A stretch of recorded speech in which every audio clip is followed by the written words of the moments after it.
Hi நண்பர்களே, இனிய காலை வணக்கம். இன்றைக்கி லஞ்ச் பாக்ஸ் ரெசிபி தான் நம்ம பார்க்க போகிறோம். வாங்க பார்க்கலாம். ஃபஸ்ட்டு ஸ்டவ்வை ஆன் பண்ணிக்கோங்க. ஸ்டவ்வை ஆன் பண்ணிக்கிட்ட உடனே கடாய் வச்சுக்கோங்க.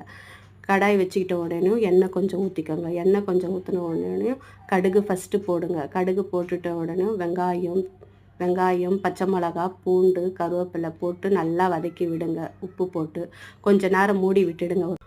10 நிமிஷம் மூடி விட்ட உடனே தக்காளி எடுத்து அதில் கொட்டிடுங்க. அதில் கொட்டின உடனேயும் அதையும் கொஞ்ச நேரம் மூடி விடுங்க. தண்ணி விடாமல் மூடி விடுங்க. மூடி விட்ட உடனேயும் அப்புறம் மசாலா நம்ம ஆட் பண்ணிக்கலாம். என்ன மசாலா நான் வாங்கி வச்சுருக்கிறேன் தெரியுமா?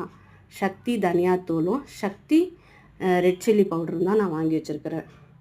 அது நல்லா எண்ணெய் திரிஞ்சு வந்த உடனே நான் மிக்ஸ் பண்ண போகிறேன் தக்காளியில்.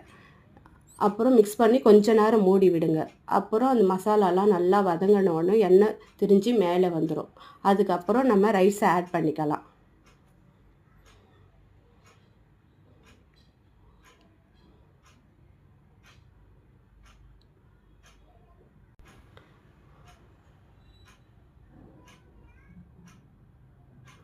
நல்லா வதக்கிக்கணும். நல்லா வதக்கிட்ட உடனே அதுக்கப்புறம் ரைஸை ஆட் பண்ணிக்கலாம். நம்ம சைடு பை சைடு கோவக்காய் ஃப்ரையும் பார்த்துடலாம்.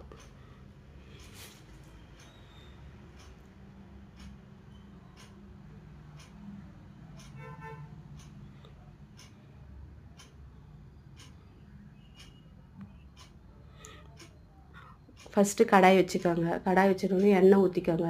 அது கூட கடுகு, கருவேப்பிலை சேர்த்து நல்லா பொரிஞ்சு வந்தாலும் எண்ணெயில் போட்டு நல்லா வதக்கி விடுங்க. கோவக்காய் போட்டு எண்ணெயில் போட்டு நல்லா வதக்கி விடுங்க. வதக்கி விட்டோடனே கொஞ்ச நேரம் அப்படியே ஒரு 10 நிமிஷம் அதில் நல்லா வதங்கி வரும். கோவக்காய் வந்த உடனே மசாலா எடுத்து ஆட் பண்ணிக்கோங்க. நான் வாங்கி வச்சுருக்கிறது அறுசுவை மிளகாத்தூள்.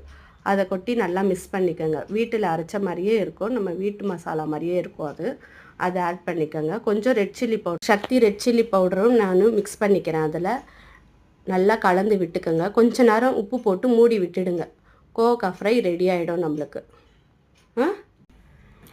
தக்காளி சாதமும் ரெடி ஆகிடுச்சு, கோவக்காய் ஃப்ரையும் ரெடி ஆகிடுச்சு.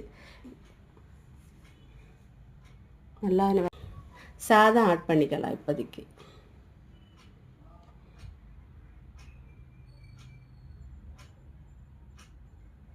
ரெடி.